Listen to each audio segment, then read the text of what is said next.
stream at the beach. I gotta find the chat. If you bear with me 1 second here. Where is it here? Live. I don't see it.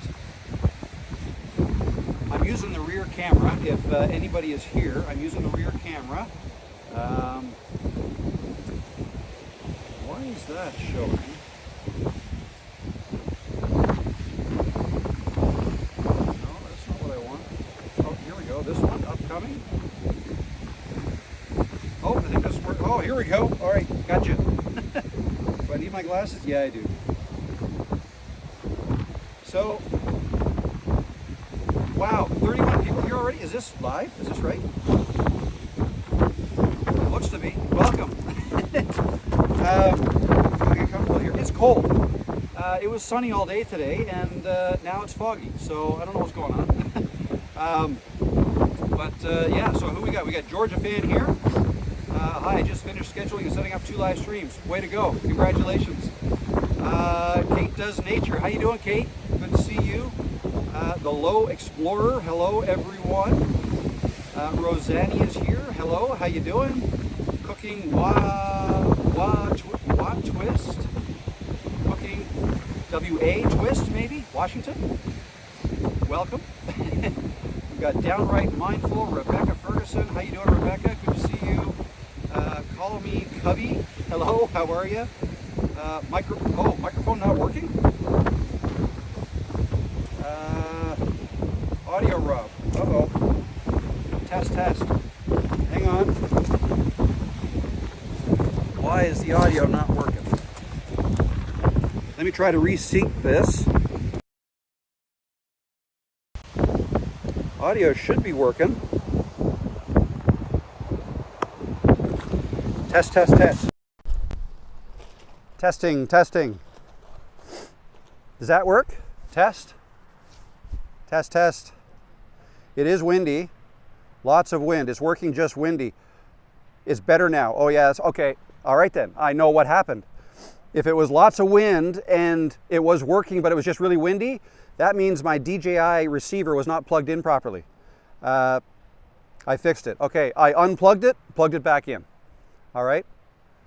That's often what you got to do with computers, right? Just, did you reboot? Audio much clearer. Okay, well there you go. There's a test. So there's my mic. Can you see that? I've got the wind guard on, but I also have the sweater over top of it. So it is quite windy. Today was 20 kilometers an hour gusting to 30 or 40. 20 gusting to 40 kilometers. So in miles an hour, that would be like 15 miles an hour, gusting to 30. So that's what it's doing right now. You can probably see the waves behind me. So good test. Do you like the sound of this? I'll turn around and I'll face the wind. Can you still hear me? Facing the wind? How far away can I walk and you can still hear me? I can still read the chats. Hey Rob, looking good. Love your videos, Rob. Let me know if you guys can hear me. You probably only see my feet. Oh no, I'm still in frame. Let me know if you can still hear me. Facing the wind, can you hear me? I don't know, let me know. Maybe I've walked away too far from the phone. So this iPad is connected to the phone, which I'm filming with, and that's how it's getting its signal. Yes, we can hear, sounds great. Yes, we can hear, I want to be there. Hi, it's kind of cold. I don't know if you want to be here. I don't know what the temperature is, it's not warm. Okay, cool, you can all hear me. Awesome. Alrighty, so what's new? You can't answer me, but well, I guess you can text me. What's new? Or you can chat. What's new with me? Well, no video today. The last one I put out was Friday, but tomorrow, for those of you who don't know, I'm going live tomorrow, regular time, but it's a special live stream. Some of you may remember or already know that I'm bringing 3 live guests on. So we've got Ty Myers, who's a content creator. He started, I believe, in the fall. We've got Alexa Serenoya, another YouTuber. She started about a year ago and is doing fantastic. And Brian G. Johnson, who started probably a decade ago. And he's also doing great, and he's kind of getting back in, or he's gotten back into it within the last couple of years.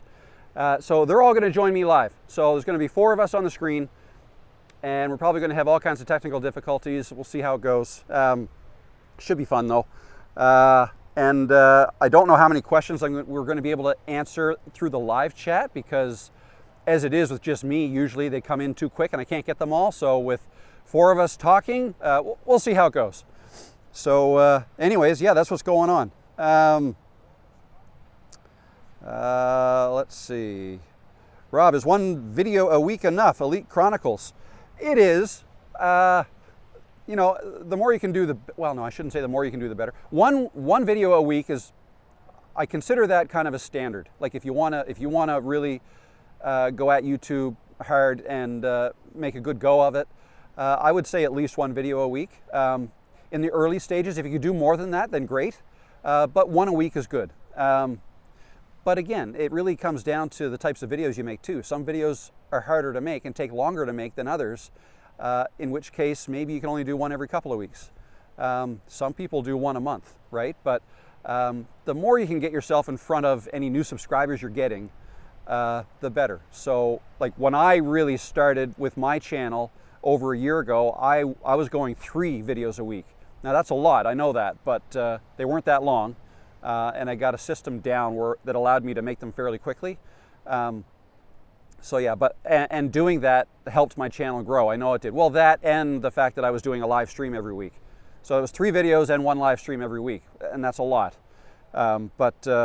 Anyways, it's whatever you can do. Like, don't try to do more than you can comfortably, or you'll burn out.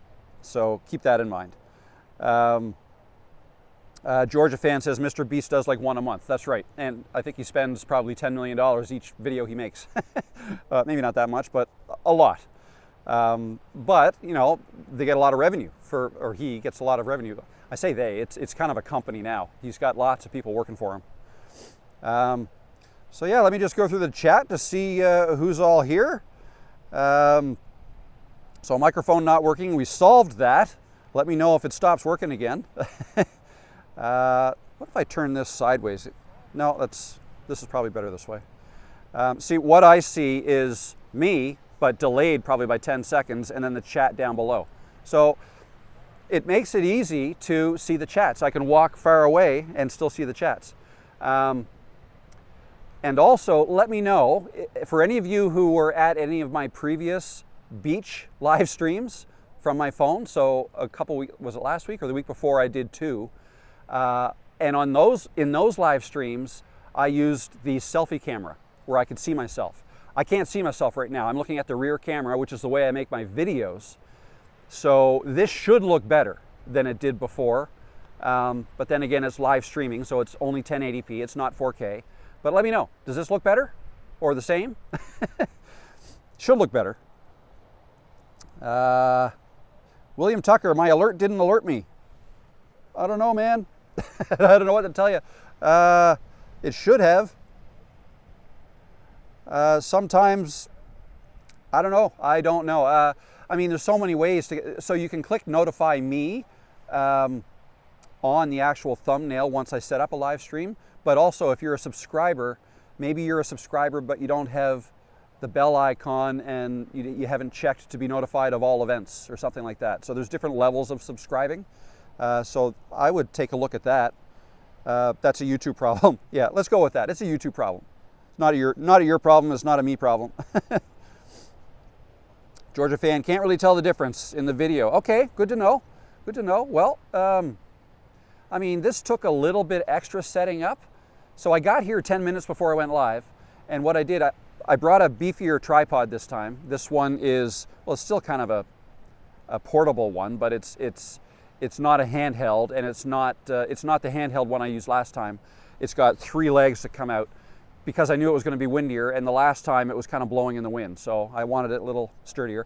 And I set it up, pointed it this way, and then I had to take a little test video, come back, sit down, pretend like I'm talking and whatever, and then get up, go around, stop it, replay it. I wanted to make sure I was in frame, okay? I did that, I think, about 4 times before I was happy. The first time I had to adjust the legs, I had to, a bunch of adjustments, I had to reposition it, level it, and all that stuff. So I have to do all that if I'm using the rear camera, because I can't tell if I'm in frame. I can kind of tell by looking at this, I suppose, right?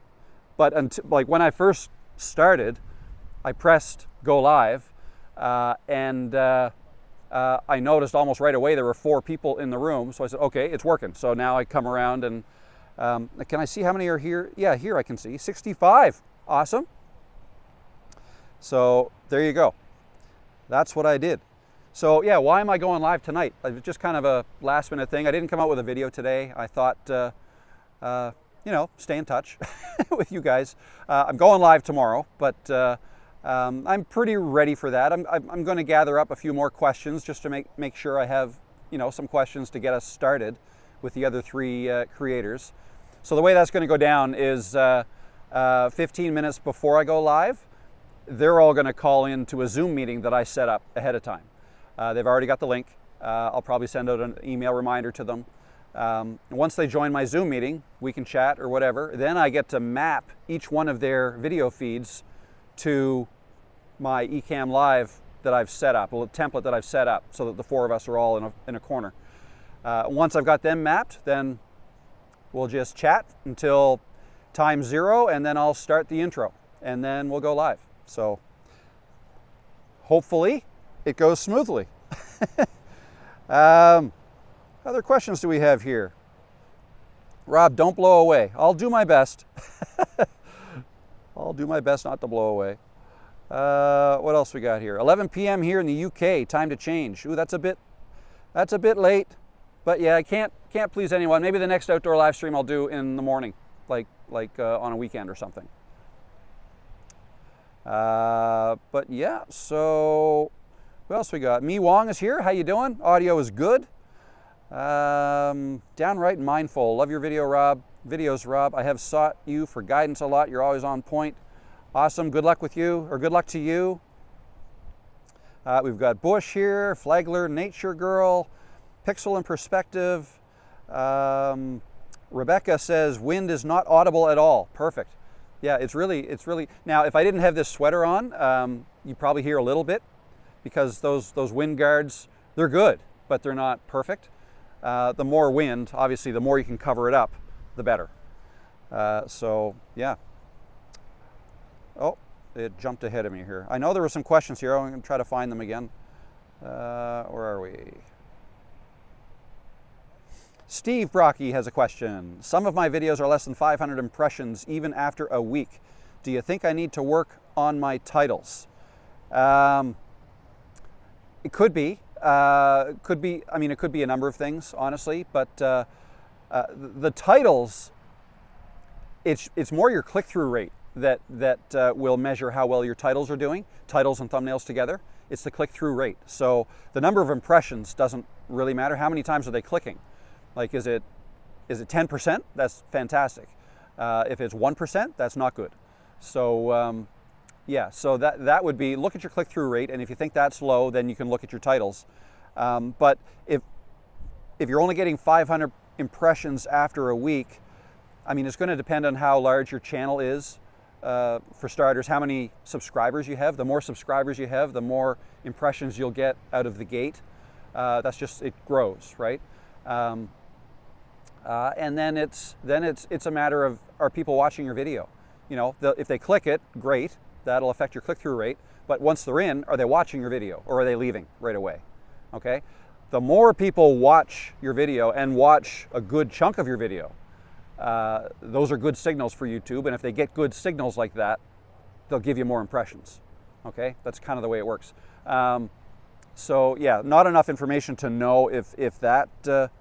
I mean, it's not abnormal. I mean, the typical life of a video. So I've been tracking my last one that I put out, which was 45 minutes long. For any of you who watched that, thank you very much, and I apologize that it was so long. I don't know. I tried to give basically all my advice, not all my advice, but around that topic that I had, and I think I was aiming for 25, 30 minutes, and it went 45. And when I was editing, you know, I didn't really find anything I wanted to cut out, and I just thought, you know what? Let's see how it goes, right? I feel like it was good content all the way through. I know it's long, so it's not gonna get as many views as most of my videos. I pretty much knew that, but you know, if enough people watch enough of the video, the watch time could be very high, and that might be enough to, you know, have it do better. So I've been really tracking it with ChatGPT and feeding the data every kind of half day or so. So probably 5 or 6 times over the last 3 days I've been doing that. And what I think I'm going to do is make a video that basically shows what my conversations have been like with ChatGPT, not even knowing where that video is going to end up going. I'll tell you, it's a 6 out of 10 right now, and it's been pretty much that from the get-go. The watch hours have been almost double what, like a lot more than normal, double what I normally get, but that's because it was so long. But it's not getting pushed out a whole lot. My whole point of saying this is the typical life cycle of a video, unless it, you know, YouTube really grabs it and pushes it out a lot, is that it will decrease over time. The number of impressions and views decreases over time. You typically get your highest click-through rate on day 1, because that comes from your subscribers who are notified that you came out with a new video. And then the click-through rate tends to start to go down in day 2, day 3, and then perhaps level off, because that's YouTube trying to push it out in front of other people who aren't your subscribers, right? And typically, if they don't know you, they're not going to click as much, right? So, and then, you know, I don't want to say the video will die. A lot of them don't do much after that, but if the video you've made is good in search, and it's something that people are searching for and not just having it show up in browse, if it's a search-based thing, then it could go evergreen and start, even after it kind of dies off, it then could start picking up over time, over a year or more, or 2 years, 3 years. Like it could, you know what I mean? Evergreen. Like I've got a video called how to set up your YouTube channel. Is that what it is? How to create a YouTube channel. Made it last September, and it's evergreen. It's like my 3rd or 4th best video every single day. Because it started off horribly, but I knew it would, because most people who watch my stuff know how to set up a YouTube channel, and they've already done it. Most of you already have a channel, but a lot of people don't, and over time the search traffic started to come in, so now I'm getting search from that. So anyway, long-winded answer like I always do, but I wouldn't say that's abnormal, the 500 impressions. I would probably not worry about it too much and get to work on your next video, right? That's what it's all about. Just post your video, get to work on the next one. Now, again, what I'm doing right now is I am kind of analyzing the last one I posted, but I don't do that all the time. In fact, I've never done it to the extent I'm doing it this time. So let me know if I should make a video about my 5-day or 3-4-day conversation with ChatGPT and the suggestions it's giving me and the data I'm feeding it. And I mean, the insights I'm getting back are fantastic. Like it's saying, oh yeah, no, this, because you're, you know, average view duration is blah, blah, blah, that means this. And it's awesome information. All right. What else we got here? I'd like to go right to the very end. Yes, please share the insights. I will do that. My click-through is 5.3%. Is that good? I'd say that's pretty good. I mean, average maybe, but I got to be careful here, because compare it to the click-through rate of your other videos. That's the best indicator. How does it compare to your other videos? Okay, if it's better than your other videos, that's a good thing. All right, that means you're doing better with your titles and thumbnails. If it's not as good as what you normally get, then perhaps your title and thumbnail isn't resonating as much. I mean, that's only one possibility. Another possibility is the content or the topic, the subject of your video just isn't what a lot of people wanted to see. I mean, there's always that. So, as with any, I guess, scientific experiment, when there's more than one variable at play, it's hard to identify which is the one giving you the results you're getting, right? So that's why the more videos you can make, the more data you're giving YouTube, the more data you're getting back from YouTube to try to figure out what's working and what's not. But I would say that's a good start, 5%. Okay, Peter Urbanowski. How you doing, Peter? I'll answer your question right now, but then I'll go back up. I know there's others. Rob, what would you suggest would be the best thing for new content creators to learn first? recording, editing, lighting, honestly, probably talking to the camera, like recording yourself, talking to the camera and getting comfortable talking to the camera. That's what I think is the most important thing. And then once you watch that back, you can start to, I mean, you'll learn editing when you have to edit, okay? So you got to record yourself first before you have a video to edit. So there's that. The lighting, well, when you record yourself, you'll notice, like, do you like the lighting or not? Okay, so then you might get some light. I mean, to me, lighting is like, once you get it, then there's not a whole lot more to think about. You know, you want your face to be lit up. Actually, this works out okay today. My face, I'm probably relatively lit up. The sun is up there. So it's off to the side, which is typically what you do. I've got a hat on though, so that's probably shading me a little bit. I'll adjust it up. So yeah, the sun can be your key light when you're outside. So that's, I guess, an outdoor recording tip. But other than that, yeah, you want to make sure you're well lit. But again, you'll find that out when you record yourself, when you watch that back. But if you're not used to recording yourself, and the first time you do it and you watch yourself back, I guarantee you it's not going to be lighting you're concerned with. It's going to be, how do I get better talking to the camera? I forgot what I was going to say. I froze, or it wasn't perfect enough, and all these things, which is what my last video was about. They'll creep in, and those will be the things you pick up, and those will be the things you want to work on. So yeah, that is my best advice, because I mean, you can go ahead and make videos not talking to the camera, and you can use a teleprompter, and you can script everything out. But that, I hear voices behind me. I thought I heard voices. Oh, it's this. It's my own voice. Let me turn that volume down. I was going to say, who's swimming in behind me here? Yeah, so that's what I would focus on. What was I saying? I lost my train of thought there. Recording yourself. I'm late, Sandy's Pack. You're here. VYBZ from Jamaica, welcome. Mike Hallman, hi from another Kiwi, awesome. I love the background. This is a cat's world. Yep, they're letting us live in it, right? Rob, that head is cold. It's not too bad. I did bring a toque, or beanie, I guess you might say. I think toque might be a Canadian word. But no, I'm not cold. I'm pretty tough. Anyway, let's see if I had any other questions here. Oh, Georgia fan, can't you just use house lighting? You can. Depends on what kind of lights they are. I don't recommend using overhead lights in the ceiling. But if you have like a lamp or something, you know, place that in front of you and off to the side. Like off to the side, maybe 20, 30 degrees, and then maybe up 20 or 30 degrees.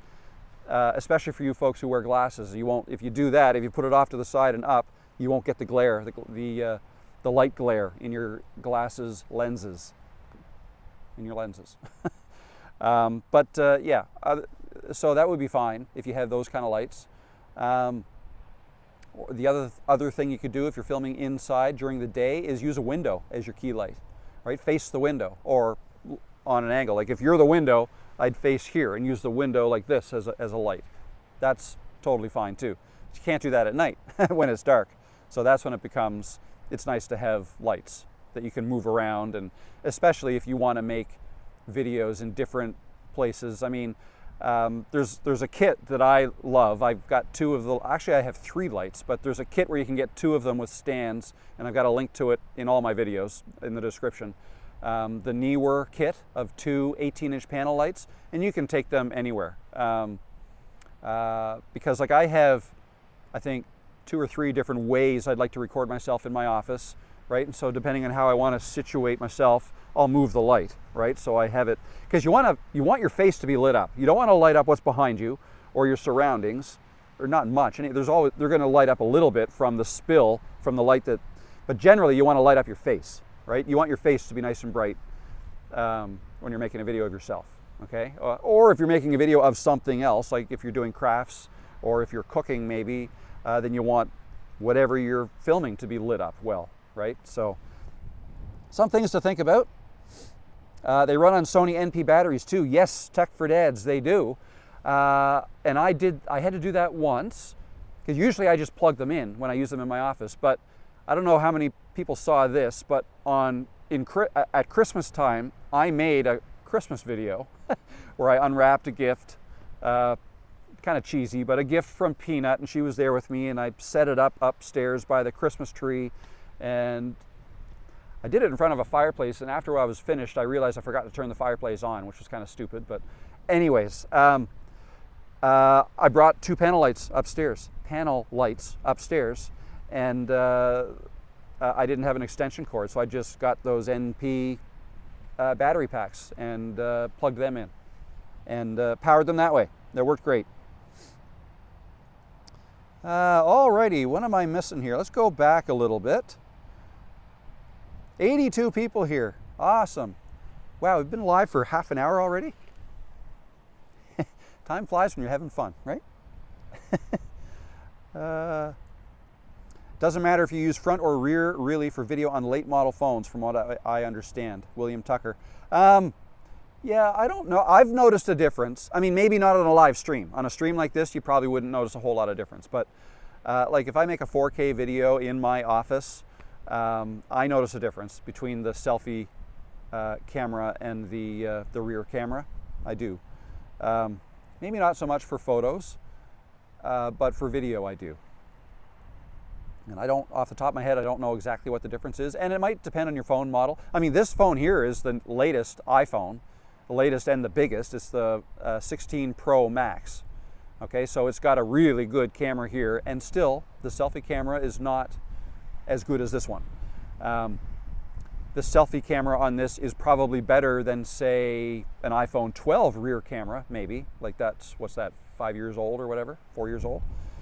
And Samsung might be different, right? I've heard Samsungs have fantastic cameras, maybe better than iPhones. I've heard. I don't have any experience with them though, so you guys can let me know. Oh, my eye's watering now. That's what happens in the wind. So it's probably, well, I can tell you what it is. It's 13 degrees Celsius. So what is that? You guys can probably crunch that quicker than I can. I'm going to guess it's around, I don't think it's 60 degrees Fahrenheit out here. In the 50s, it's my guess. All right, wow. Maybe a high-end Samsung Sandy's pack, yep. Yeah, that's probably got a really good camera. Something better today, how you doing? Keeping It Real Life is here. William Tucker, hey from Australian. Awesome. Samsungs actually have plastic lens covers, so it's not as good as iPhone, or at least I've heard. Interesting. Okay, didn't know that. All right. Yeah, so yeah, once again, I'm not going to be able to get to all these questions because I've missed a lot. You guys are talking too much. I'm joking, of course. Talk away. Okay, I answered that. Hoping to get monetized soon. The Low Explorer. Good luck to you. I hope you do too. Feels like everyone is doing more than one video. I think a lot of people do more than one video. See, if you can make, and this is my whole thing, if you can get used to talking to a camera and sharing your thoughts like this, like I'm doing right now, then editing a video like that is not hard. You don't have to do much. Maybe you cut out a couple of long-ish pauses every once in a while, or not, right? You could just be completely upfront with your audience when you sit down and start to make a video and say, I'm gonna do this in one take. And I might mess up a little bit, but I've got some notes and I'm gonna talk about it, so here we go. And then talk. And if you make a video, 10 minutes, whatever it is, however long you want, it really doesn't matter. I like to think 10 to 15 minutes is a nice sweet spot for videos. You know what? And then when you're done, stop it. And you really don't have to do much editing. I mean, maybe you want to add background music to the end as you're ending. Like I do that a lot. Or, you know, maybe you want to tighten up your intro a little bit better if you didn't start that very well. Or if it took you several false starts before you really got going, right? If you didn't like the way your intro was sounding and you stopped and you started again, if you do that, don't ever stop recording. Like record all of that, just keep it rolling. And eventually you'll create a nice 10-minute video. You might end up with a 25-minute recording and only the last 10 minutes is what you want to use, that's fine. You load that in your computer, you find where the good part starts, and you can tell by the audio waveforms, and then you cut it, and then you delete all the bad takes, or save them, put them at the end and make bloopers like I do sometimes. But if not, just delete that, move it all to the beginning, there's your video. Maybe cut off the very end if you know, if you reached over and hit stop on the record, then that's it, done, right? So if you can make videos like that, that's almost like the holy grail. I like to think of it like, if you can, because it took me so long to figure out how to do this, and once I did, it's like, wow, I can make a video every day now. I could probably make 2 videos every day. I just have to have enough to talk about, and then it becomes like, okay, I might be saturating my subscribers if I did that. Like, you know, my subscribers, I mean, you guys probably, you know, maybe you like 1 video a week from me, maybe even 2. When I do 3, sometimes the viewers drop off a little bit. If I did 1 every day, I've noticed viewers drop off. But if I were to wait 2 weeks and didn't make a video, like if I went missing for 2 weeks and then came back and made a video, I think I'd probably get a boost in views, because people would wonder, like, where were you? So that's kind of the place you want to get to. So that, yeah, so if you can do that, then making more than 1 video a week, I think wouldn't be an issue. Georgia fan, Mr. Beast reached 400 million subscribers. Holy cow. That is a lot of people. That's more people than in the United States. And Canada combined. Canada, I think we have 41 million. Wow. Alrighty. Wander more, work less. Hi Rob, thanks for all the advice in your videos. We are about to board a plane and head away traveling for 7 months. Mid-50s now, not employed, and have started a YouTube channel for family. Aaron. Good luck, Aaron. That sounds like a lot of fun. Wow, traveling for 7 months. Are you going to the same place for 7 months, or are you like kind of going all over the place, a bunch of different places? Either way, that sounds awesome. All right. Rebecca says, impressive for outdoors in the wind. Yeah, not too bad. Actually, the wind might be calming down a little bit. Calming down a little bit now. Micah Man from Wisconsin, hello. Maureen, just found your channel. Awesome, Maureen, welcome. It's 5:14 p.m. in Jamaica, so that would have been 20 minutes ago. It's 7:34 here. All right, okay, let's go see if we see any more questions. Let's get current. Sophia is here. Rob, saw you were live a few minutes ago, but it's way too late for me. It's after 11:30 p.m. here. By the way, you've got a new look going on. Glasses on the cap. Oh yes, yeah. I don't need. Well, yeah. I don't really need those, do I? How's that? I need these ones though to read. I mean, I probably could read without them, but much easier this way. 1:34 a.m. for Taniki. Wow, where are you? You're the other side of the world, I guess. No. Sophia said it was 11:30. That's Portugal. So 1:30, 2 hours later. So Western Europe, I guess. Awesome. Go Lions. Absolutely. 11:35 for Rebecca. 7, 8, 9, 10, 11. Okay, so Portugal or Spain, maybe, or UK. Do you have a mic under your hoodie? I do, right there, the DJI mic. Not the mic 2, but the original DJI mic. I saved myself $100 and bought the older one. Works just fine. And this is the best wind guard ever, this sweatshirt. Stops the wind from getting in. Eastern Europe, very good. Leanne Quave, I'm near Houston. It's always humid here. Yes, I bet it is. Those mics are excellent. I love it. I love this mic. What else we got here? Probably missed some questions here. Rob, have you done a video on Otria? I assume that means Patreon versus VUI. Oh, Buy Me a Coffee versus Ko-Fi, etc. I have not. No, I have looked at all of those. Nothing wrong with them. I think they're great. For memberships, I just use the YouTube system. People can join my channel, and you know, because the YouTube system allows me to create videos or live streams that only members can see. So that's kind of the way I've done it. But yeah, no, if you you can use Ko-fi, or I don't know how you coffee, K-O-F-I. I don't know how you pronounce that, but I get what they're trying to do with that. That, or Buy Me a Coffee, or Patreon. Any of those are good ways to set up membership tiers if you have different things you can offer people. Absolutely. What else we got here?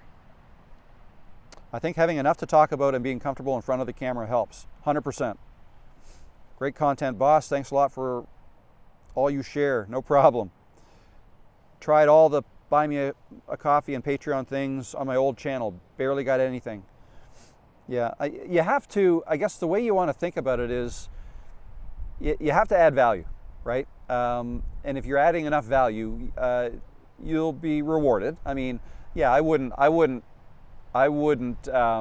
set up your entire monetization strategy around making most of your money from Buy Me a Coffee, right? Or any of those things. I mean, Patreon, I think some people do quite well with that.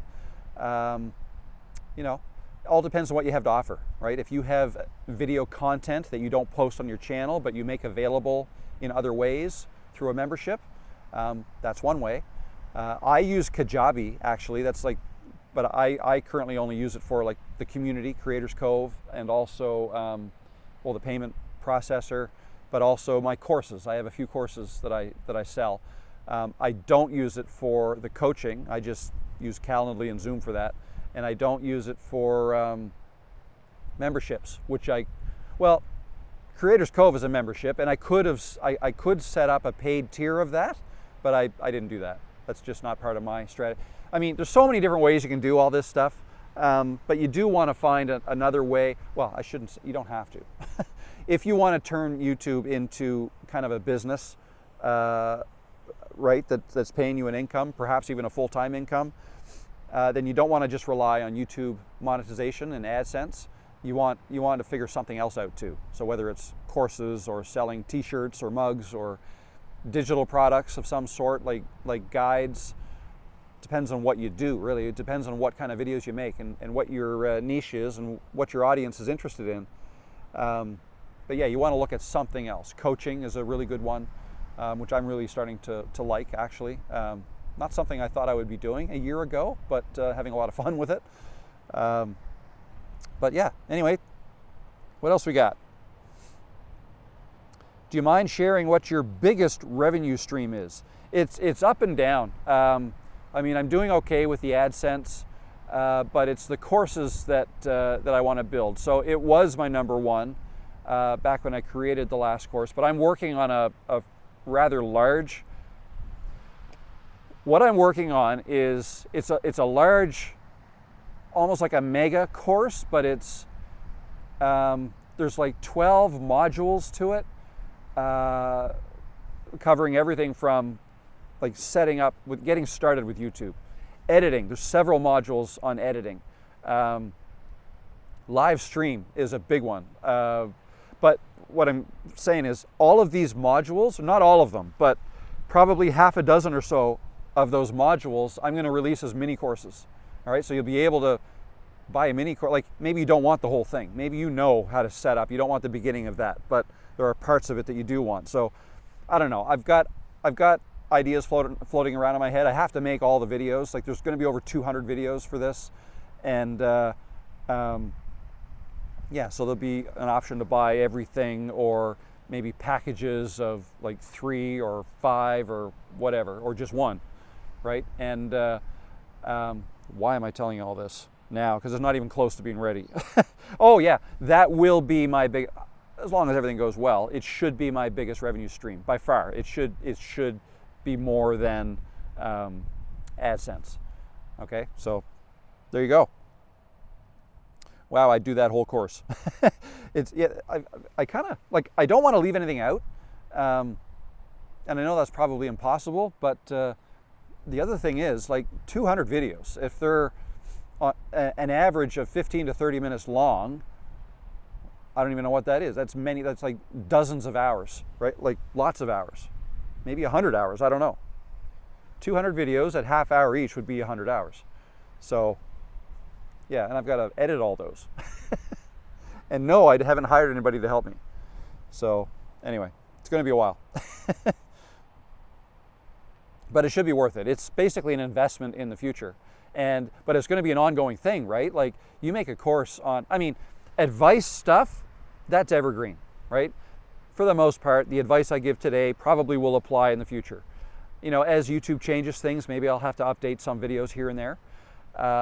And so I have to think about, you know, an upgrade path, or, you know, people who buy the course in the beginning, they get free upgrades or whatever. Like you have to figure all that out. But things like video editing, where I'm using software, those videos will have to be updated as the software changes, right? And Canva, there's going to be a whole section on Canva, YouTube Studio, and analytics. Anyway, so yeah, it'll be an ongoing thing. Like once it's made, it'll be like the pillar, the main thing, and I'll have to periodically update it, right? So many courses are overwhelming. I like your mini course idea. So many are expensive, yeah. Single units would be more economical and achievable, absolutely. Question, should I change my channel name? Give me some more info, Georgia fan, I'll let you know.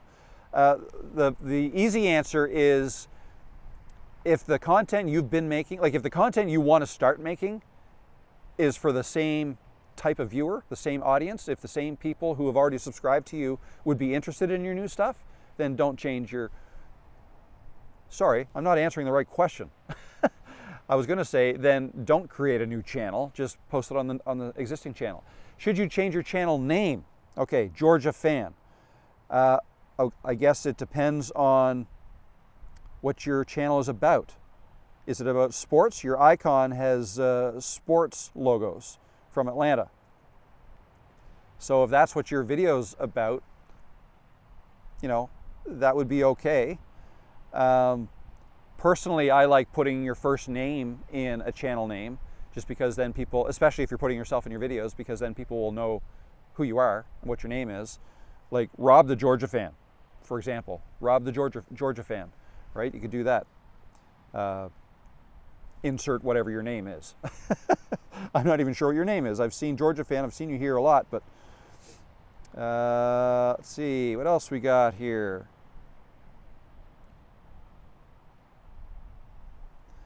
Do you use YouTube to upload your course? No, my course, I use Kajabi, Kajabi. It's a platform that hosts my website, which is in dire need of an update. All of my courses, as many as I want to make, and videos, I upload them all there. My community, Creators Cove, is hosted there. The payment processing happens through Kajabi. The email system, the customer management system or client database, right? The automations, I can set up funnel systems so you wouldn't need like ClickFunnels or anything like that. That's all done within Kajabi. Mailing list, all that stuff. I'm only using a fraction of what I will be using, I suppose, at some point, but it can do all of that. Paul Longley. Hi, Rob. Can we develop in a small market, i.e. in French in Quebec? Absolutely. You know, what is there? 600,000-700,000 people live in Quebec City. Quebec, the province, sorry, Quebec. if you're from Quebec, that's probably how you say it. Us Anglophones usually say Quebec, and I know that's incorrect. I took some French in school, as did most of us Canadians. Anyway, yeah, you can develop. It all depends on your content, right? You can certainly develop in a market like that. Now, English is probably more worldwide spoken than French, so there's that. Your like the cap of your market is smaller than English would be, but you know, if your content centers around, you know, I don't know, Tourism Quebec, or I don't know, living in Quebec as a francophone or as an anglophone, or you know, whatever your channel's about. You don't need a very large market to be successful on YouTube. Okay, you just have to make good content for that market. And if you corner the market, right, that's, you know, probably a lot less competition for smaller niches too. You can think of it that way. So absolutely you can. All right. Real name is Rick. All right, Rick. I'll try to remember that. But yeah, Rick the Georgia fan. You could do that. And that's what it's about, Georgia sports. Yeah. Rick talks Georgia sports. Or, I mean, Georgia fan is fine. I guess it also depends how large is your channel now. If it's kind of established, then I don't think I'd change it. If you want to add your first name in there, you can do that. That'd be a subtle change, like Rick the Georgia fan or Georgia fan Rick. You know, just some quick ideas without putting a ton of thought into it. Kate Does Nature question. Rob, do you have affiliate links as part of your business plan? Asking because I'm considering a quad lock case for my phone, and you've mentioned that product a few times. Yes, I have. That's what I'm using right now because I use it on my bike, on my bicycle. I haven't done it yet this year, but it's a great system to kind of click your phone on your handlebars, and then it becomes like your speedometer and tells you how far you've gone, stuff like that. So, yeah, I bought the tripod adapter for that same case, and that's what I'm using. So yes, I do recommend it. Yes, affiliate links are part of my overall plan, but they're a very small part at this point. I think people who, and yeah, thank you for bringing that up because I forgot to mention affiliate commission, right, as a revenue source. And that's a big revenue source for a lot of people. Not for me, because I'm not actively trying to sell stuff. Like if you're an unboxing type channel and you know, you're on the front lines of new products coming out, and as soon as it comes out, you get it, or maybe you have a sponsor that sends it to you and you make a video on it, then maybe you can make a lot more commissions doing stuff like that. Or almost like home shopping network type live streams. If you do stuff like that, you could make money on affiliate commissions. But just to give you an idea, I think I'm going to get my first Amazon affiliate paycheck in the next couple of weeks, and it's $500. So not that's awesome, but that's a year's worth of affiliate commissions from Amazon. So that's what it's added up to for me. Again, some people make a lot more than that, some people make less. But yeah, and it's all I do is I put links in the description of my videos. So if you scroll down, you'll see some links. And also, just so you know, the way it works with Amazon is if you click any of my affiliate links in my description of any of my videos, right, and you go to Amazon, even if you don't buy that thing that you clicked to see, if you then navigate staying in Amazon, you go somewhere else, you end up buying other things, I'll get a small commission. It's usually pennies, sometimes $1 or $2, but it's something, and it adds up. I mean, and I figured that out because I can go into my Amazon Associates account and see I can't see who bought what, but I can see what I'm earning commission on, like what the products were. And I was earning commissions on dog food, on baby diapers, on anything and everything, right? It's like, what? So I looked into it, and that's how it works. So there you go. When did I start this? Almost an hour ago, is that right? Yeah, 7 o'clock here. It's 7:50. All right, no, we're good. Sweet. Escape Worlds is Sweden. Welcome. Georgia Fan is 21 subs. So, yeah, so I wouldn't, so you're just getting started. So feel free to change your name if you want. If it were me, I'd put the name Rick in there somehow, at the beginning or the end, whatever. But that's me. That's a personal choice. Other people will tell you Georgia Fan is just fine. I quite often mention Think Media, right? That's a very successful channel. There's nobody's name in that. Channel Makers is another one. That's not somebody's name. But then a lot of people just use their name. Like you got Alexa Serenoya uses her full name. You got Kevin Colby uses his full name. Ty Myers, Brian G. Johnson. Well, actually his is Brian G. Johnson TV is the name of his channel. Mine's Rob the Maritimer. The Maritimer is not my last name, but right, Rob Moore is my name. But yeah, so that's what I do. I like putting your first name in there, not because it's going to help your videos or help your channel grow, because it doesn't. maybe indirectly, in that if people are watching one of your videos and they're just watching you talk on the video, and let's say you forget to introduce yourself, and that might be the first time somebody's watching your video, maybe they want to know who you are. And if your name's not anywhere within eyeshot, if it's there in your channel name, they'll know, oh, it's Rob. So that's my thinking. That's why I like to put it there. And then it just becomes easier for them to connect with me if they know who I am. So there's my thought process. But you do you, whatever you think. Walk in Faith with Nisha. Yes, I added my name to my channel. Cool.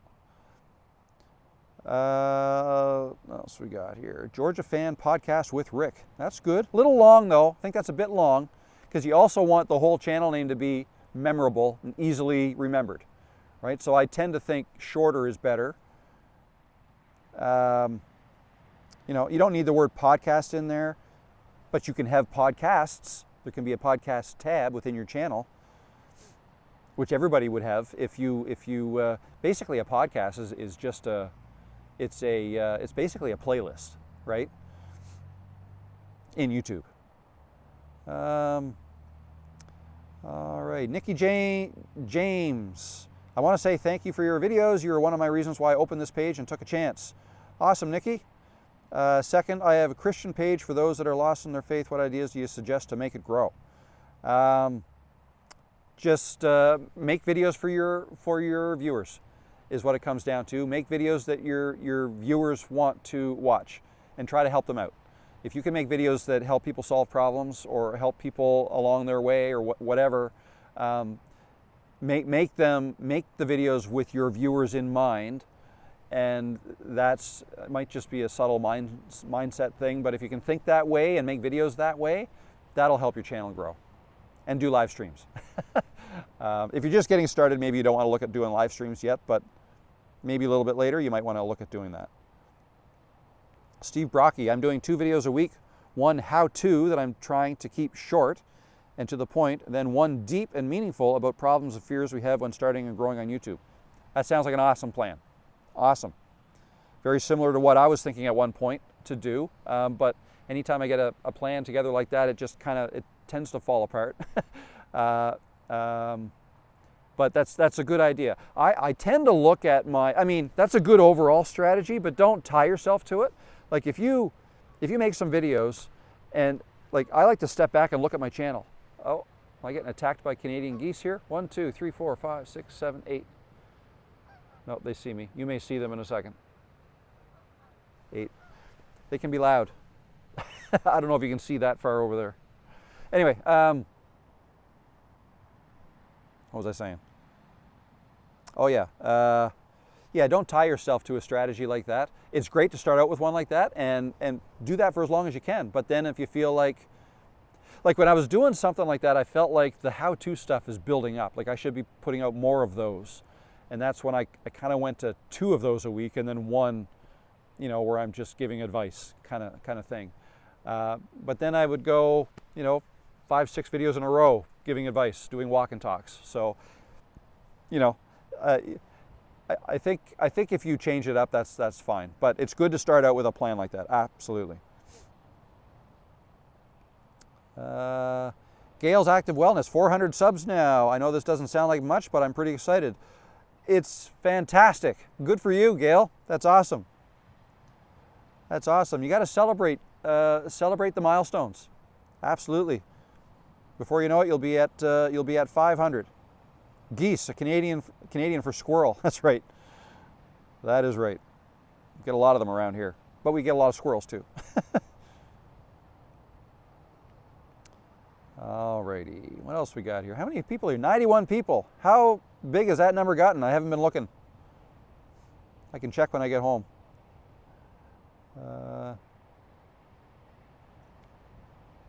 Okay, I answered that question from Kate.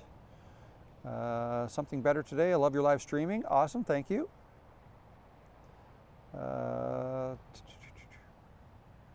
Sandy's Pack. I'm struggling with padding out what I want to say. LOL. I'm planning a video out for living with a dog with a disability, but it's about 1 minute worth of speech. I'm sure you can think of other things to say that'll last more than a minute. I mean, you could make a 1-minute video. You can make it short if you wanted to. But yeah, coming up with what to say is, you want to put some thought into that for sure. Question from Steve Brocky. As a new channel, do you think there's a limit to how long your videos should be? I wonder if bigger channels can do longer videos because they have the loyal viewers already. I mean, there might be some truth to that, but again, I would try new things. Like, I've made a video almost an hour, and I can't remember what that was. I think it was a process I was going through, and it needed to be that long, and it did all right. See, one of the things I've learned so the last video I made was 45 minutes long. That's twice as long as my average video. Average, I'm usually around 20 minutes, I think, or less. So that was long, and I thought, okay, yeah, that's probably not going to do so well because, you know, only the really loyal fans would watch. It's a lot for a creator to expect from subscribers to watch a 45-minute video. I mean, I'm asking a lot. I get that. So not everyone's going to watch that, or certainly not all of it. So there is that. And yes, if you're just starting out, perhaps it'll be even harder to make a video that long. But try things. Like, try making 3-minute videos, 5-minute, 8, 10, like, bounce around a bit, right? But having said that, don't go out of your way to try to make a video a certain length, all right? It needs to be driven by the content you want to talk about. So, like, if it only takes you 4 minutes to say what you wanted to say in your then don't try to make that an 8-minute video, because it's just people are gonna know you're wasting their time and they're not gonna stick around, and the video's not gonna do well because people didn't stick around. Okay, it's better to have a 4-minute video that people watch all of it, and that'll do much better. You won't get a ton of watch hours from a shorter video, but that's okay. You still could get a lot if it goes viral or even semi-viral, right? So just make your videos as long as needed to get your point across. And if you feel like making a 45-minute video, but, you know, I mean, the one I made, it was all on the same topic. So I didn't feel like, I mean, I probably could have split it up, but I've talked about all the individual things in that video in separate videos before. So I felt like, okay, I already did that. Let's try to put everything about talking to a camera. That was the big thing that I did that changed my YouTube journey. Let's put it all, everything about that I can think of in one video. And it was 45 minutes long. So, you know, it had to be that way. I was planning on 25, maybe 30 minutes at the most, and I overshot. But that's okay. It's okay. And then see how it does, right? Like, measure the results. And you may notice that, yeah, your real loyal fans will watch all of your videos. If you're just starting out, you may not have many or any people who are willing to watch all of your videos yet. But they'll come. They'll come. The more you work at it. Hey Rob, the Farrier Trails. Hey, Farrier Trails, how you doing? All right. People do get turned off by length, but as Rob said, your loyal followers will watch. That's right. But that won't be enough to, like, loyal viewers watching a long video won't be enough to really push a video out. And that's what I've noticed with this video that I just did on Friday. You know, it's petered out. Like, it did well. Like, it's like a 6 out of 10. But again, the watch hours are double what I normally get. But it's because, yeah, the loyal subscribers watched it, like all of it. A lot of people did. And now that we're into it trying to find new people might see that and say, 45 minutes, are you kidding me? No, I'm not going to watch that. And that happens, right? So it's all good. It's all good.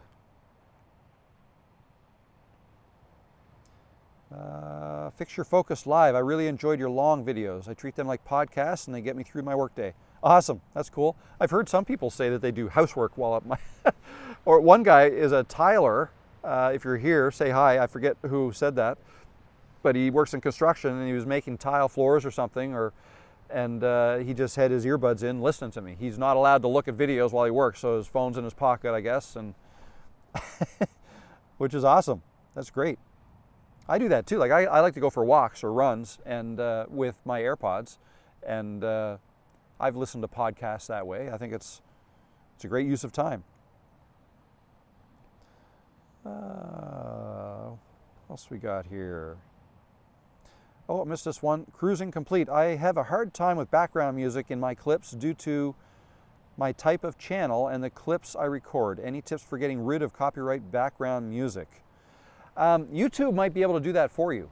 When you upload a video that you've made that you've accidentally captured some copyrighted music, because I made a live stream that way last year, and I accidentally recorded some copyrighted music. It was playing in another browser tab that I didn't know about. Anyway, after the live stream was over, I got a message from Google or YouTube that said, you can't monetize this the way it is because, you know, we found 4 tracks that are copyrighted. What do you want to do? You want to delete the video, or do you want to silence that part of the video? Which I didn't want to do because I was giving a tutorial. I didn't want to silence myself talking. But one of the options it gave was, would you like us to try to remove with AI the music in the background? And I said, yes, try that. And did that, and it worked just fine. My audio stayed. The black flies are coming out now because the wind's dying. My audio stayed. The copyrighted music was gone, and then I was able to get it monetized. So try that. That might work. Worked for me. It's only happened to me that one time. Mike's Adventure Sparks. That might have been me. I'm an electrician. I keep you in my pocket. I can still hear you through my AirPods. Awesome. That's cool, Mike. And I think you might have told me that before, but I also do remember specifically somebody said they were tiling. Now maybe that was you and it was a typo and you were doing something else. Or maybe you tile as well. I don't know.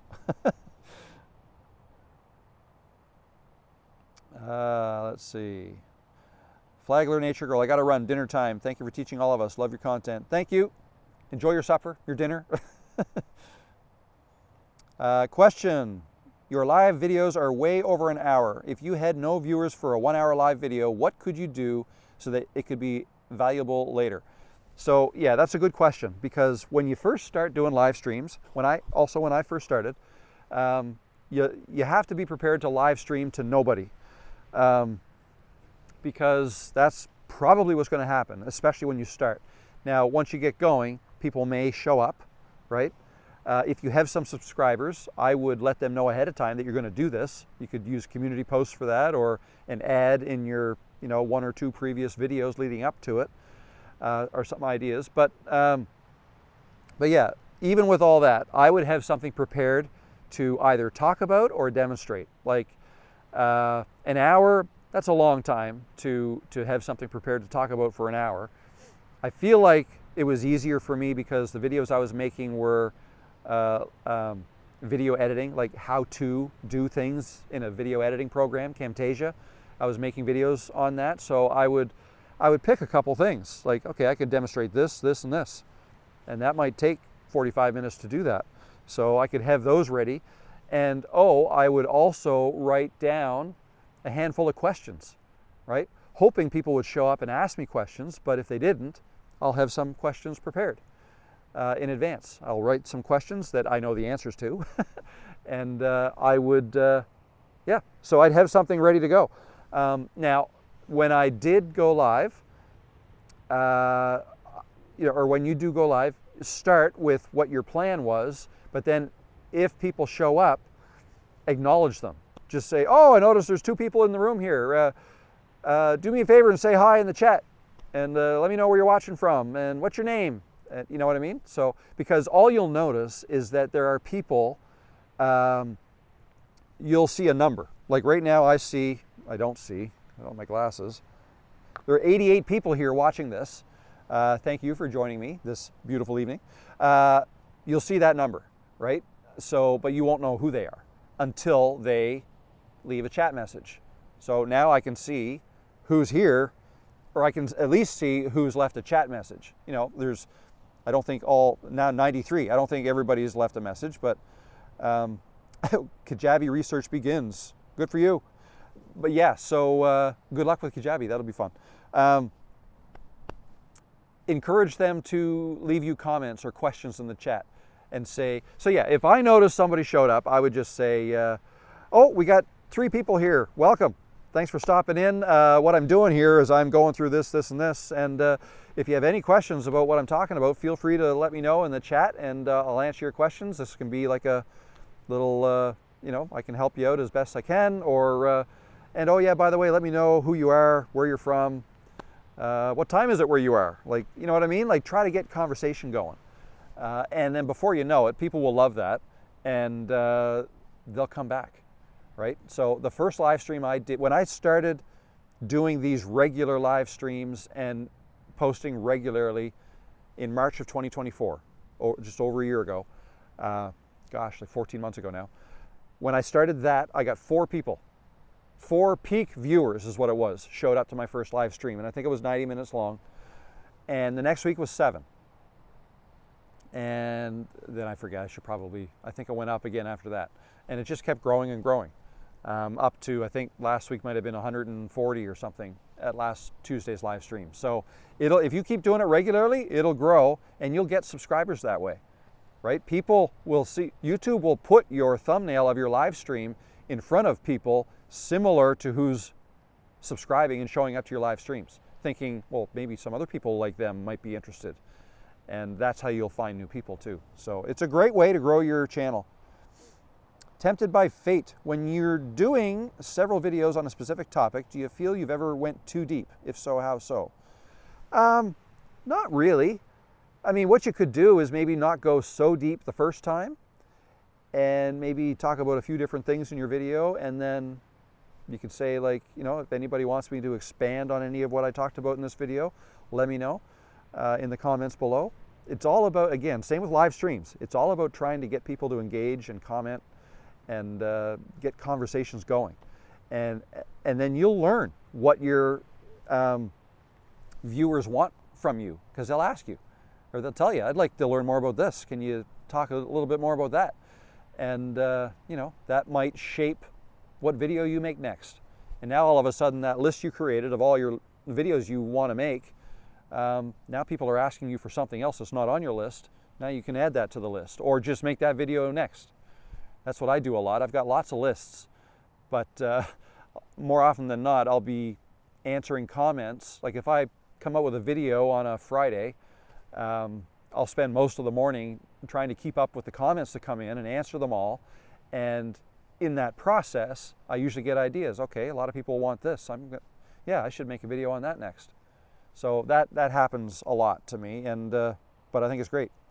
Rick Lakes, hello, how you doing? Welcome. Tracy in Sarasota area of Florida here, first time commenting, usually watch on my TV. Welcome, Tracy, and congrats on your first comment. That's awesome, you're participating now. I find that most of my live stream views come afterwards over the next few days, so I think it's worth cracking on and treat it similar to a regular video. Matt's Vietnam life. Absolutely, Matt. That's interesting. You get most of your views after the fact. That's interesting. That I don't see that. Well, the views I usually get on my live stream, for me, they typically then double over the next week until I come up with another live stream. And then the previous live stream stops getting very many views. Still the odd one, but because I do them every week, there's usually about a week lifespan of my live stream. But that's fine. I'm not doing live streams. Like, live streams to me, especially if you're doing them every week, they're not videos that are going to go viral, but they are videos that you're creating a back catalog of information that people can go and watch later if they want. So, cool. Let's see. Caveman Society, everyone should leave a like at least. Thumbs up if you like this. Thank you for the shout out. Hi Rob, nice to see you. Dave from the UK. Hello Dave, how you doing? Thomas Taylor, question, Rob, do you still do 1 hour consulting? I didn't see it on your website, thanks. Yes, I do, and it's not on my website because I need to update my website. It's horrible. I just got to find the time.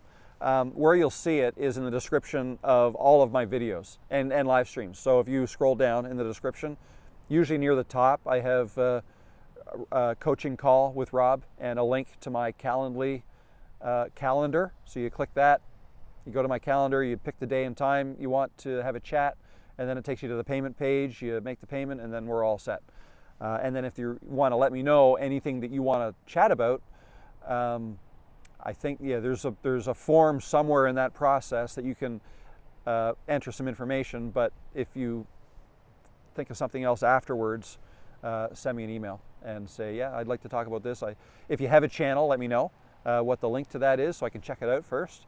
But yeah, no, I do those. I do usually several a week and have a lot of fun with those. Merity Benton, hello from Australia. Hello, Merity, welcome.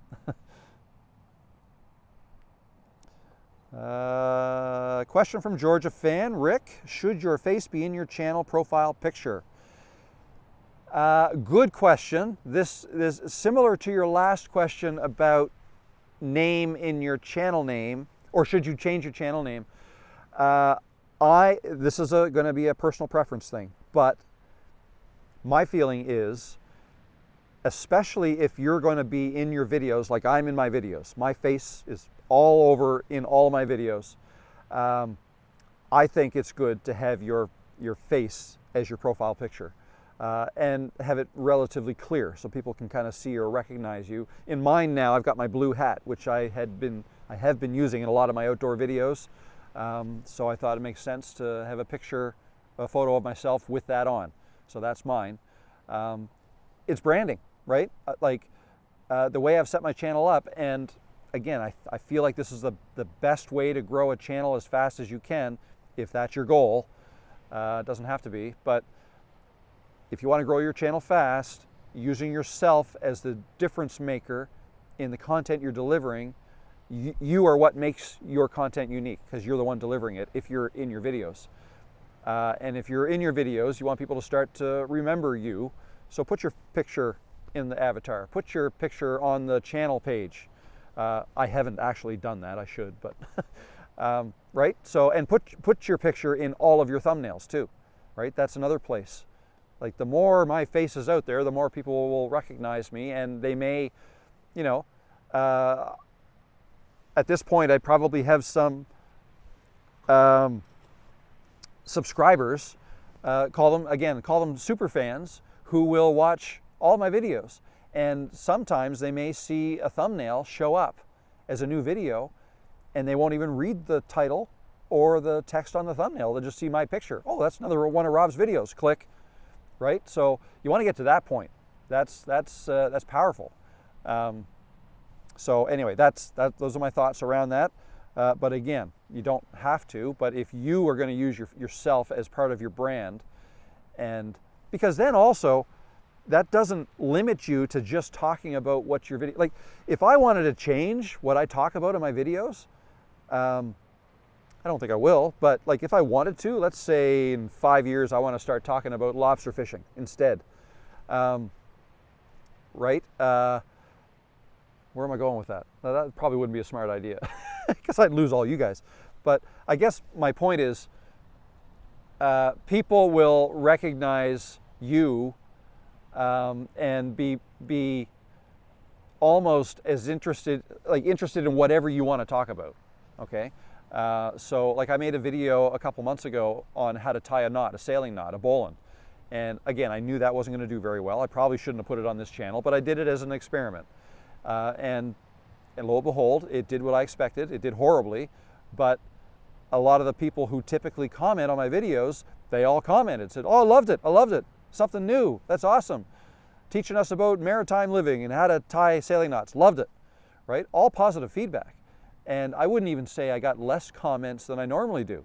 It's just that overall, the video itself was like a 1 out of 10. No, sorry, a 10 out of 10, like the worst.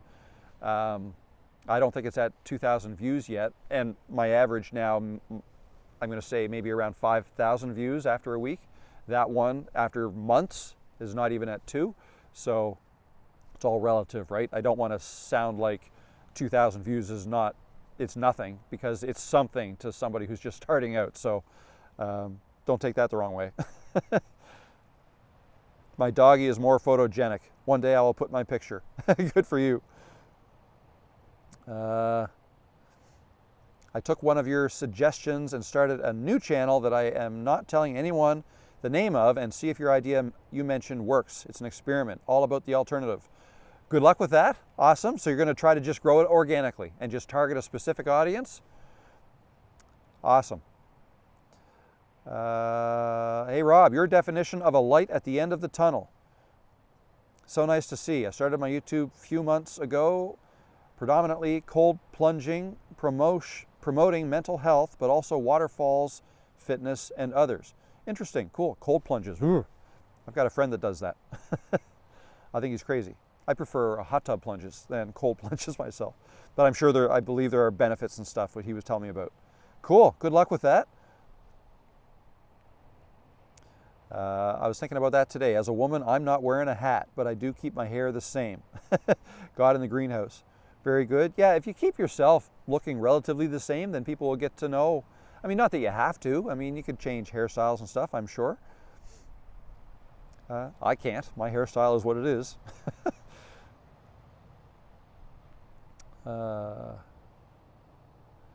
Oh, Georgia fan, I saw that video. I was confused because it was off topic. It was very off topic. It was an experiment.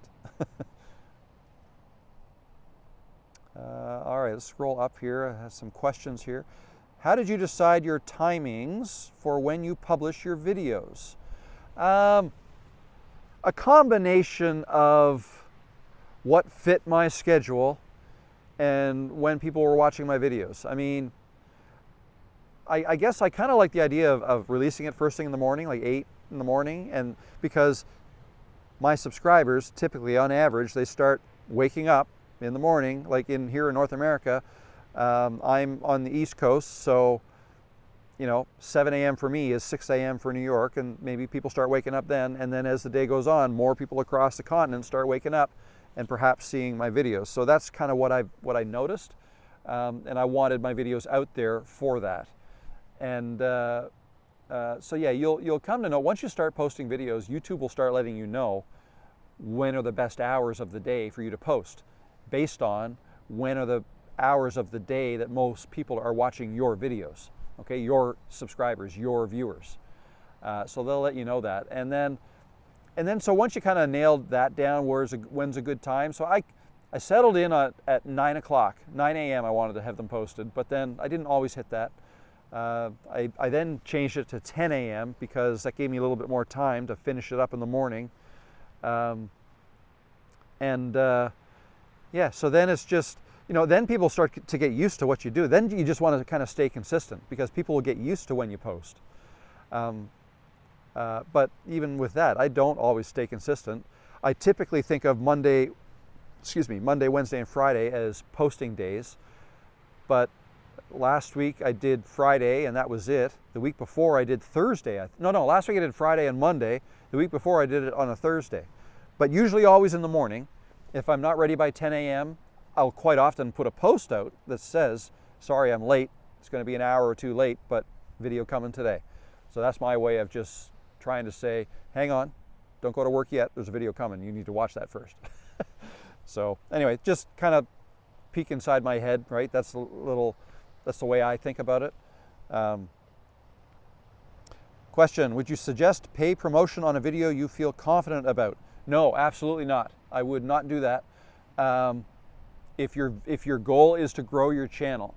And actually I was having a back and forth with a commenter earlier today who wasn't happy about the way YouTube talks about YouTube Promote, and they don't come right out and say that it's not a good idea for videos that you want to use to grow your channel.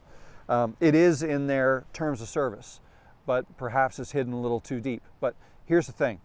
YouTube Promote, for those who don't know, that's a way you can, oh wow, the fog's coming in there.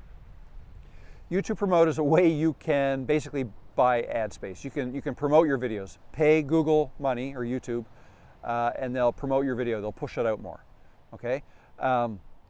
It'll get you views. They're not fake views. They're not bots, and you may get some subscribers from that.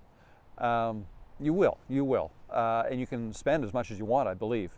But here's the thing. The views you get, these are people who the promotion was put in front of them and said, oh, do you want to click this one?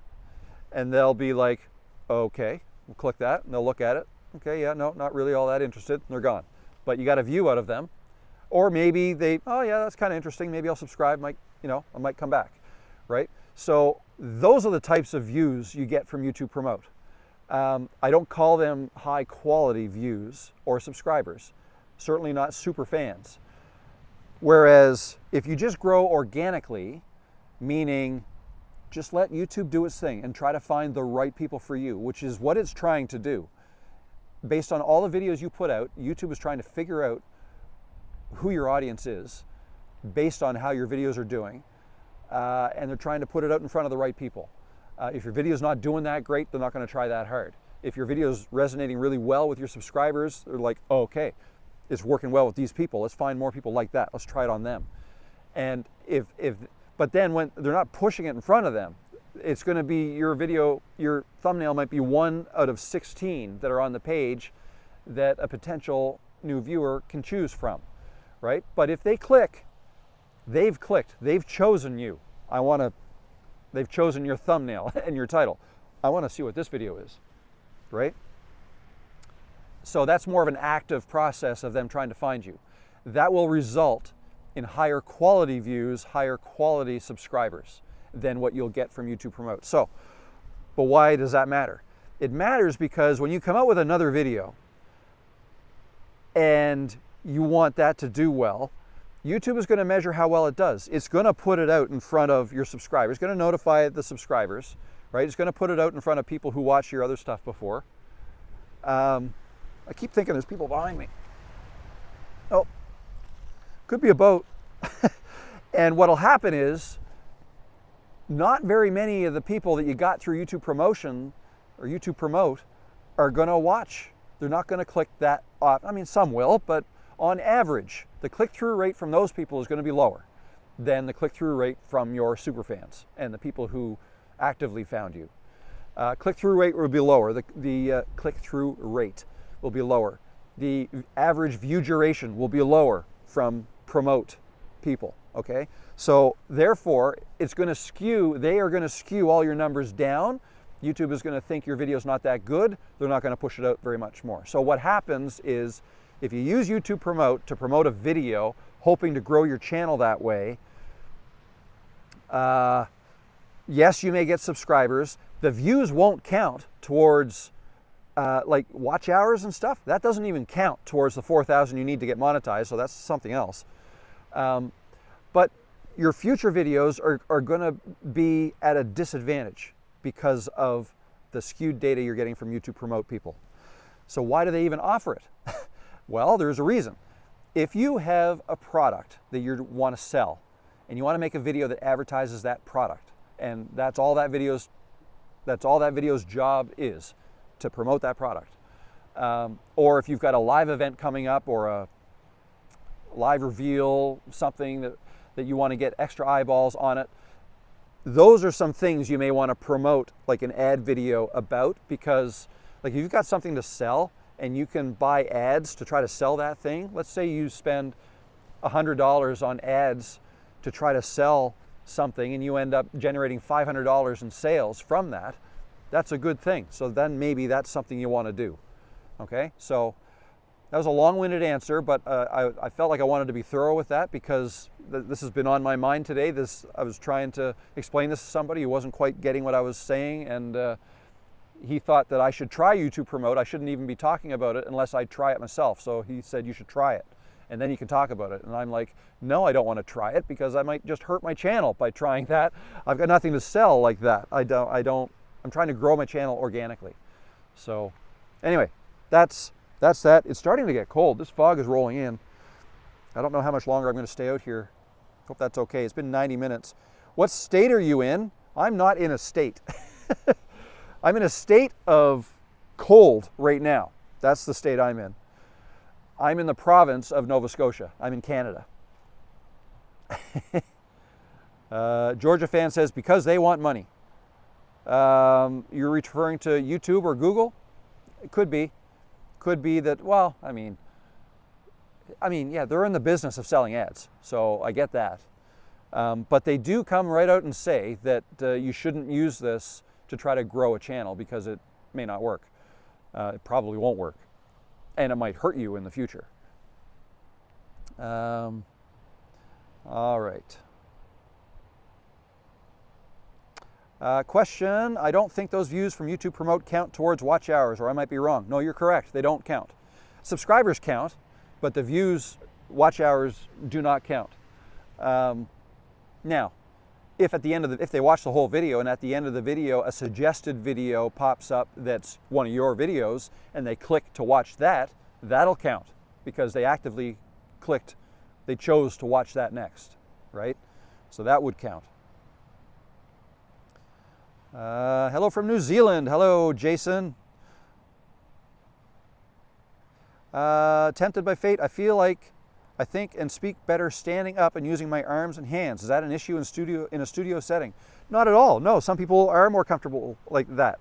I personally am a little more comfortable like this, like forearms on my knees, leaning into the camera, talking to the camera like this. That's the way I started out talking to the camera in my studio or my office. But I've since become comfortable talking, like walking and talking on the trail.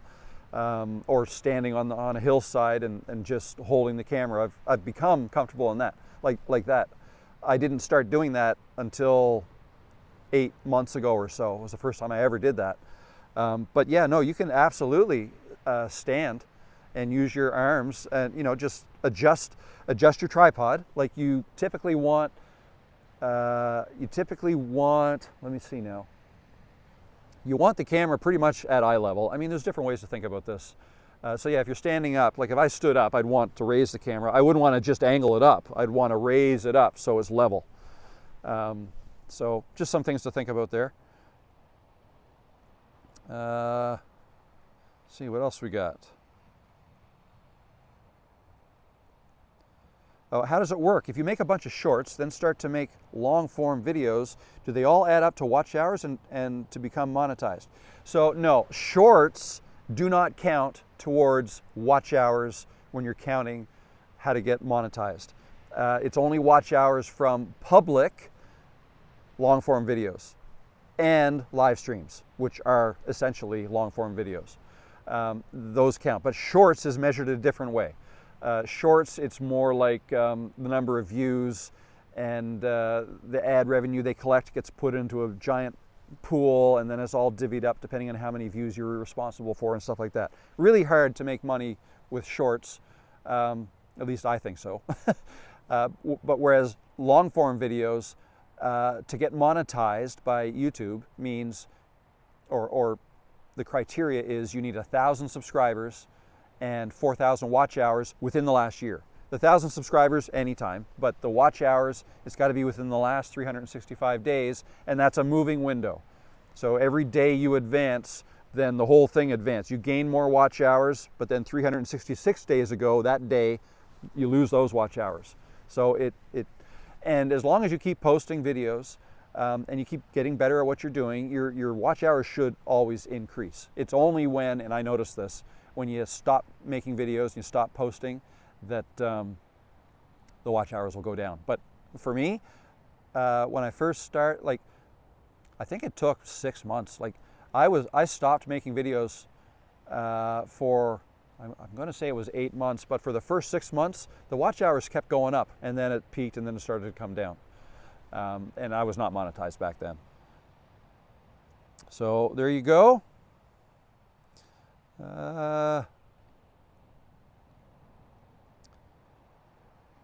StreamYard is too expensive for me. What would a good second choice, easy to use and not so expensive? Wife and I did our first live stream yesterday.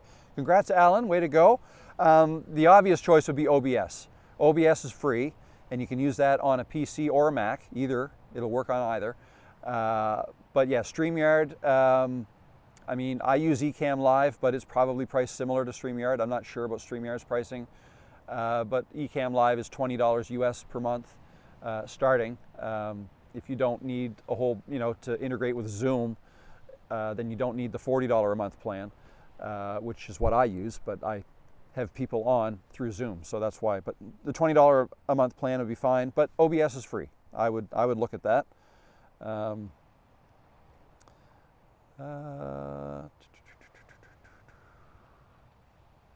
The watch hours should be going up because your past videos will be watched over time. Yeah, but yeah, the total watch hours always go up, of course, but the watch hours they count towards monetization is only the last 365 days. So you'll lose the earlier watch hours off, a year ago. Like watch hours you got 2 years ago, that doesn't count towards your 4,000 watch hours that you need to get monetized. You know what, guys? I'm gonna have to go. It's getting cold. The sun's going down. I want to be able to find my way off of this little peninsula. But I hope you enjoyed this. And if you can, tune in tomorrow. Tomorrow, my regular live stream. Again, I've got 3 guests coming on: Alexa Serenoya, Brian G. Johnson, and Ty Myers. And we're going to have fun. The 4 of us are all going to be on the screen at the same time. That's 1 o'clock Eastern Time or 6 p.m. GMT, 2 o'clock here in Atlantic, Canada. And yeah, we'll be live for, I think, at least 90 minutes is what I've gotten them to agree to, but we'll see how it goes. Take as many questions as we can, but it's going to be more of a kind of the 4 of us chatting, and hopefully we don't run into too many difficulties, but it should be fun. So I hope you, oh, I just noticed one more question. Barb's in the house. How you doing, Barb? I just saw your question. Hi, Rob. Is it possible to monetize a channel that's been non-monetized for 15 years? This channel's been my cover songs, can't monetize.